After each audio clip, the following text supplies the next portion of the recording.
All right, guys, so I'm back with another real life story time.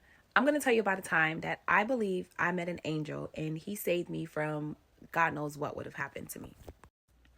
All right, so I had already graduated high school, of course. I did like a year in college, and then when I came back after my freshman year, I had got into a car accident back home and ended up staying home for like an extra year too. And so my car that I had went off to college with, I still had it at my parents' house, but it had needed like repairs, like a new engine. But when I was in college, about midway through, my parents had bought me a new car. So I was driving this new car when I got into the car accident, and that car was a total loss. So now the old car that I had from high school, when I got my dad got me when I graduated high school, they were in the process of fixing that car, like just replacing the engine. So this is the car that I was driving the night of this incident that happened with this story time. All right, y'all. So boom, I'm in love with Mr. No Teeth, or whatever. This is like the beginning of when we first started talking. This was before I figured out he didn't have any teeth. Again, if you didn't hear that story time, check it out. It's on my page. So we first started dating, and of course, when you first start dating somebody, you want to be up under them like as often as possible. So Mr. No Teeth didn't have a car. I had a car. He lived about 30 minutes from where I was living. So, I used to be the one that was always driving down there. And I was working at the mall, and one night I had plans to go to his house. Now, this car was like, it was kind of fixed, but kind of not. Like, it had a new engine, but it was, I don't know, it was tripping.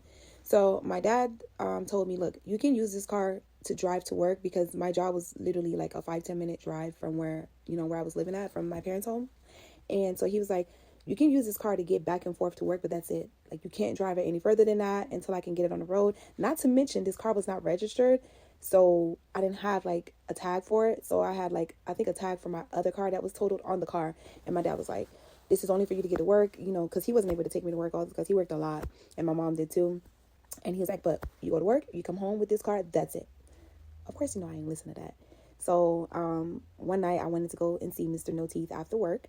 So I got off of work, and I was like, I'm going to go ahead and just drive down there.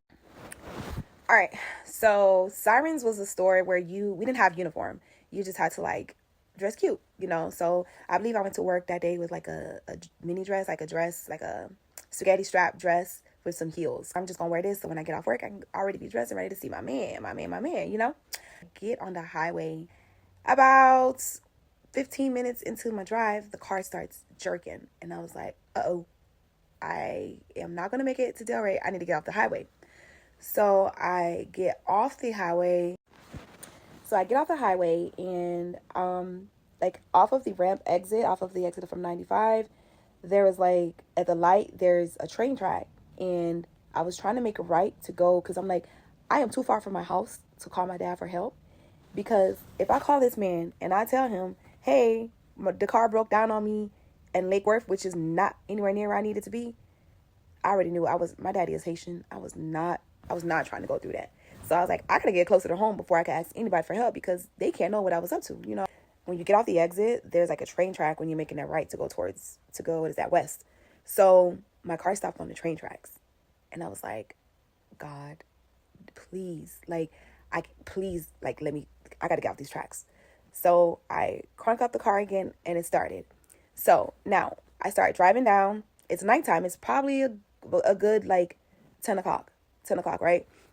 So I'm driving down, and I'm like, all right, let me pull into like a residential neighborhood, because for whatever reason I felt like that would be safe. So versus like the main road.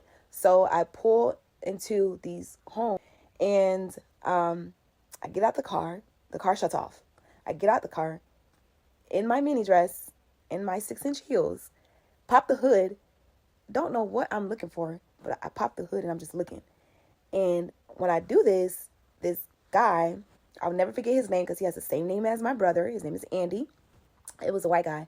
He pulled over, and he's like, do you need any help? And I'm like, I don't know what's going on with my car. It just stopped. And then I was like, just point me to the nearest gas station. So he was like, go straight that way, which is still in the neighborhood. And he's like, when you get to the end, when there's a stop sign, make a left. You'll see a gas station on the left-hand side. So I'm like, all right, cool. Hopefully I can get this car to start. So he's like, I'm going to stay, and I'm going to, look out and see if I can help you. I'm like, all right, cool. And he's like, I'm just coming from my girlfriend's house or whatever. I was just headed home. I have nothing to do. I can help you. So I'm like, all right, bet. So now this man offered his assistance to me, made sure that I knew he had a girlfriend because why do I care about where you coming from or whatever, and told me that he would like kind of stay with me to make sure I made it safe to the gas station. In my mind, I'm like, red flag, something is up, something is up. But again, I'm also more afraid of my father. I put the hood down and I'm going to get into my car to follow his directions to the gas station. A police car pulls up behind me and he's like, is everything okay? And I'm terrified. I'm afraid that this cop car has pulled over to offer me assistance because the tag is not registered to the car. And I didn't want him to run the tag. And now I'm really going to be in trouble with my parents, you know? So I'm like, uh-oh. I'm like, yeah, I'm fine. Like, I'm trying to brush the police officer away because I'm like, I don't need them type of problems. I definitely don't need your help because of this tag. If it weren't for the tag, I would have asked for help. But the tag, I was like, no, you got to go, sir. So I'm like, yeah, I'm good. Just where's the nearest gas station? I don't know why I asked him that, the cop, when I just asked this man that. The cop told me, make a left, go down. It'll be on your right-hand side. Remember, this man told me to make a right. When I looked towards the right, it was nothing but pitch black. Like, it was one of those neighborhoods without streetlights. So the fact that he told me to make a right, it would have just been pure darkness. The cop told me to make a left, which was getting back on the main road, which was light. So I'm like, oh, he told me to go right, but okay, I'll go this way. So the cop pulls off. I get into my car, and by the grace of God, the car started. So the guy, Andy, the white guy who stopped to help me, he's like, I'll follow you to the gas station to make sure you make it. So I'm like, okay. All right, so the police officer, he pulls off, and I get into my car, and the car started up. So I start driving to the gas station, following the directions that the officer gave me, which was on the main road where there's light, right? So the guy, Andy, was like, I'm going to follow you, you know. So he followed me to the gas station because he said that he wanted to make sure that I made it safe to the gas station. So I was like, it's something weird, something off about you, but I'm paying attention, but you know, he probably thought that I wasn't really peeping game, but I was peeping game, right? So I'm driving to the gas station, and I realized that every time that I had to hit the brakes, my car would just cut off. But if I kept going and I didn't have to hit the brakes and I just had green lights, then my car would keep going. So the gas station was maybe like 3 or 4 lights away. So I'm praying and I'm like, God, please let me get nothing but green lights. I just need to get to the gas station so I can figure out my next move because I can't get back on the highway to go home. But if I could get closer to where I needed to be, then I can call my dad for help and I wouldn't have to explain to him why I'm 30 minutes away from home when I was only supposed to be driving 5 minutes to and from work. So every light is green, every light is green. The man is still following me in his car. I get to the gas station, I turn in, and I cut the car off. And he pulls in behind me. So now this time I get out my car, I walk into the gas station. When I walked out, I called my boyfriend. I'm on the phone with him, my ex, and I'm on the phone with him. And I walk behind Andy's car and I look at the tag and I told him, hey, write this number down, like this tag number down.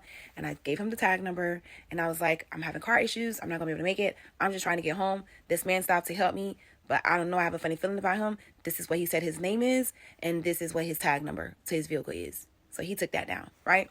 He didn't have a car to come get me. He ain't no help. So it was me figuring this out on my own.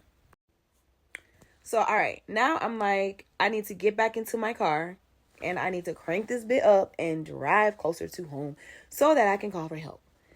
So I figured out already that if I just kept going and not had to stop, then I'd be good.